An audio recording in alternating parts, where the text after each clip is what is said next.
Welcome back. Just as promised, this is World Talks, where every word matters. I'm your host, Klaudia Czerwińska. Donald Trump has begun his second term as U.S. president by signing a raft of executive orders on major policy issues, his focus being the domestic issues for the most part. His second term in office has been a cause for concern to many of America's European allies, who expressed their concern over the possible shape of the new U.S. foreign policy and how the new administration will approach the subject of maintaining close relationships with the U.S.'s all-time partners.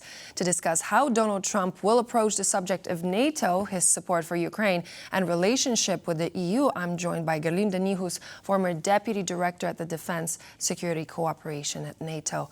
Thank you so much for joining. It's a pleasure. Good morning. So, Donald Trump did not mention NATO or any sort of alliances during his inaugural speech. In your opinion, what does this signal, and what could we look forward to based on that? Yeah, well, you're right. To some surprise, I mean, in his inaugural address, he did not make any direct references to either NATO, the EU, or in fact also not to Ukraine.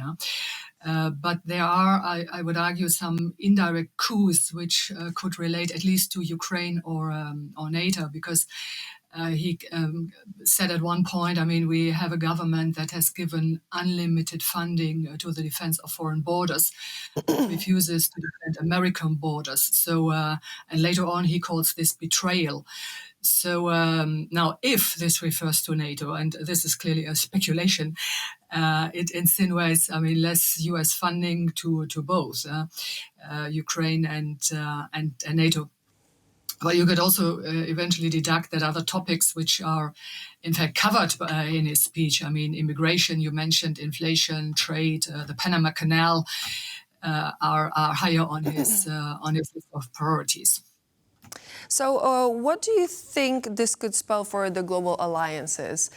This sort of a seismic shift on the global arena, especially when it comes to a place such as America and an administration that is one of the peacekeepers as well. Yeah, well, I mean, I think in general, Trump's return is bad news for alliances, be they called NATO or other forms of multilateral cooperation, because he simply doesn't believe in multilateralism.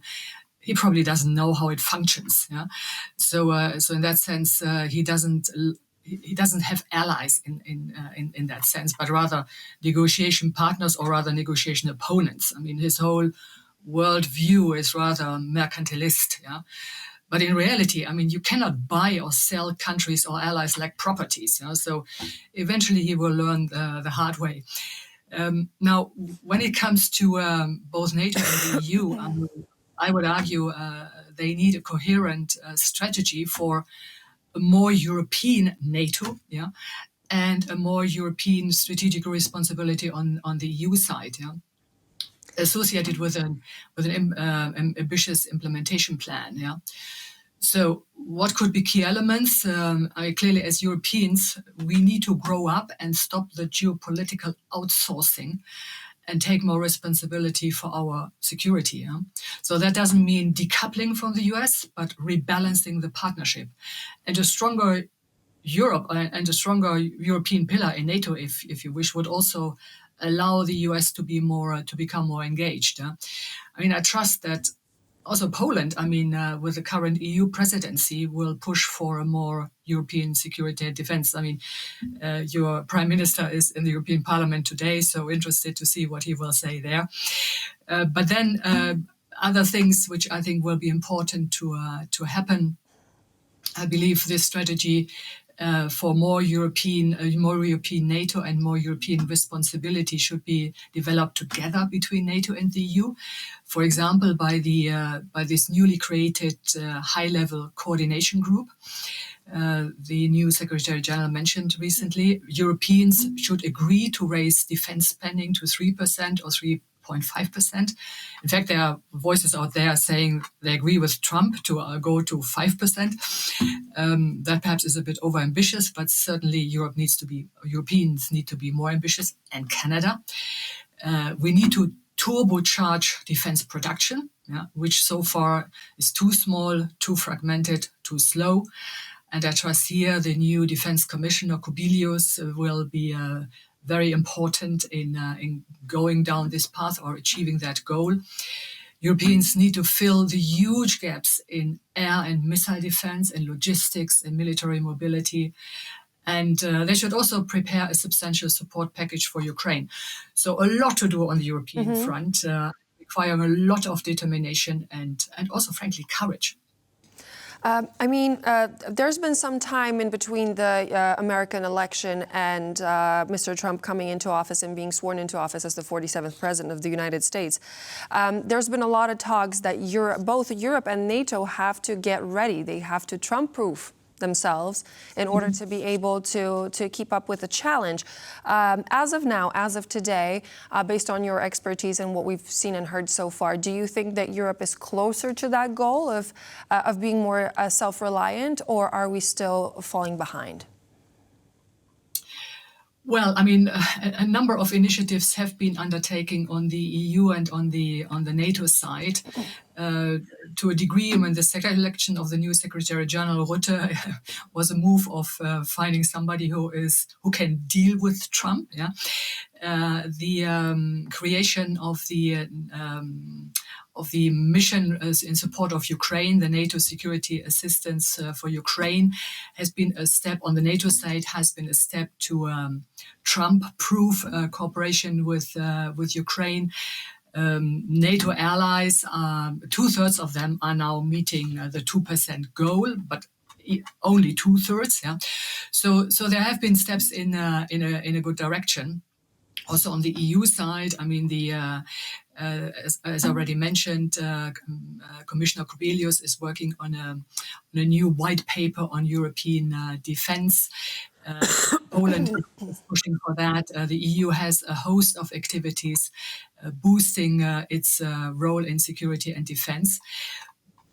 But admittedly, if the US were to drop out now, which I don't think is likely, Europe would face huge problems because the US is still mustering some 67% of NATO's defense expenditure. So if that were to drop out, that would be a big, big gap. When we're looking at security and we're looking at the current situation, Donald Trump is first and foremost a businessman. He likes to do dealings. He wants to see that Europe is giving something to America because, as we quoted here on TVP World only earlier today, he finds it an unfair treatment on Europe's behalf, what we've seen with America before. The region needs to diversify its, for example, energy structures. Do you think that for example, that there are certain areas where Europe could actually speak to the US and do the business while actually getting itself less reliant, for example, on Russia and Russian energy sources and the monopoly? I think that could be an area of negotiations, also in the context of the eventually to come trade conflict. Yeah? That Europe, and I think it was Ursula von der Leyen yesterday at Davos suggesting that Europe could actually buy more US LNG in particular. Clearly that would help also to make Europe less dependent on Russian energy. But also that would require some will to go down that path from some of the European allies. Hungary, for example, on the EU side, Austria, particularly Hungary, need to then also be part of that path. Yeah? And we know that Hungary has very close ties with Russia, to call it mildly. So President Donald Trump says that Europe should significantly boost spending on weapons for Ukraine because the war is more of a threat to the EU than America. How would you comment on this attitude?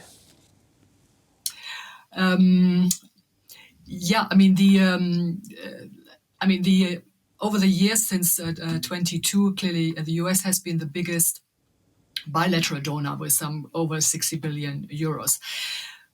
If you combine what European member states, EU have given It's close to 50 billion since 22. And if you add to that the significant support from the UK, we are in the region of a comparable figure, so 60 billion since 2022. Now, assuming just for a minute the US would drop out, it would mean, in essence, the Europeans would have to double their military support. We are talking about military support. It's clear there's also the financial support and other support coming from Europe, which is important. But looking at military support, it would mean doubling this from the European side. And that, again, I think would meet a number of, big challenges, starting with the lack of political leadership, and then also a lack of unity. I mean, major European countries, France and Germany, are in the middle of a leadership crisis. The German government, the new one, will eventually be formed in May or June, if everything goes well with the coalitions.